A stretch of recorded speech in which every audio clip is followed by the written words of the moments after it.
అండి, welcome to our channel. నేను మీ రాధిక రమేష్ బ్లాగ్స్కి.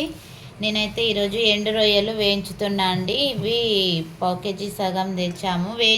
వేయించుకొని ఒక్కసారి వండినప్పుడల్లా వాసన రాకుండా మంచిగా వేయించుకొని ఫ్రిడ్జ్లో పెట్టుకోవాలండి. ఒక డబ్బాలో పెట్టుకొని ఇక మంచిగా ఇవన్నీ ఈకలు తోకలన్నీ తీసి ఒక బాక్సులో పెట్టుకొని ఫ్రిడ్జ్లో పెట్టుకుంటే వండుకున్నప్పుడల్లా వేయించుకొని అవసరం లేదు. టమాటాలల్లో దోసకాయల ఉత్త ఉల్లిగడ్డలో వేసుకొని వండుకోవచ్చు.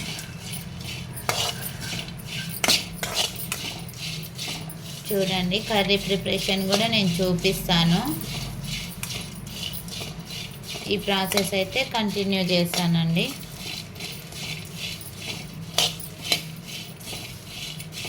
మా దగ్గర అయితే ఫ్రెష్గా ఉంటాయండి ఇవి రొయ్యలు.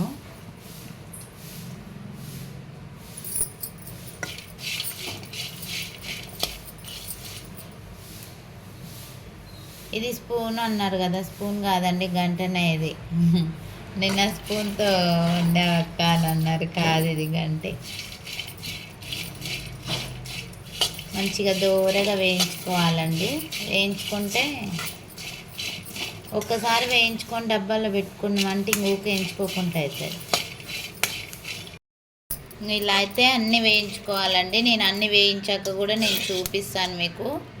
చూడండి, బ్రౌన్ కలర్ మంచిగా వేగాలి. వేగాక మళ్ళీ కర్రీ కూడా నేను ఎలా వండుతున్నా చూపిస్తాను. చూడండి, వేయించిన మొత్తం అయిపోయింది. ఇగో ఇలా తీసుకున్నా అండి.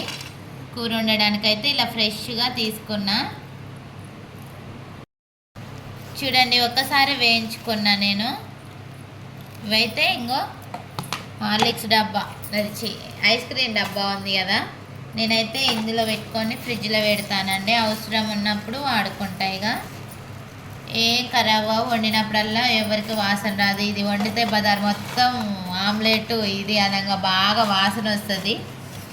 ఇంకా ఏ వాసన రాకుండా పిల్లలు కూడా ఇష్టపడని వాళ్ళు కూడా సప్పుడు వేయకోకుండా 2 ఉల్లిగడ్డలు కోసి 2 టమాటాలు కోసి వేసి, టమాటాలలో అయితే టమాటాలలో, ఉల్లిగడ్డ అయితే ఉల్లిగడ్డలలో వేసి వండుకోండి.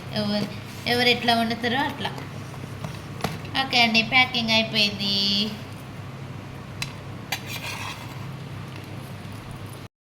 ఓకే అండి, నేనైతే ఇలా తీసుకున్న కర్రీ అయితే ప్రిపరేషన్ మళ్ళీ వండి చూపిస్తాను.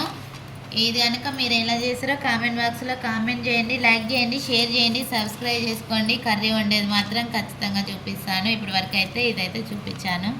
థ్యాంక్ యూ అండి.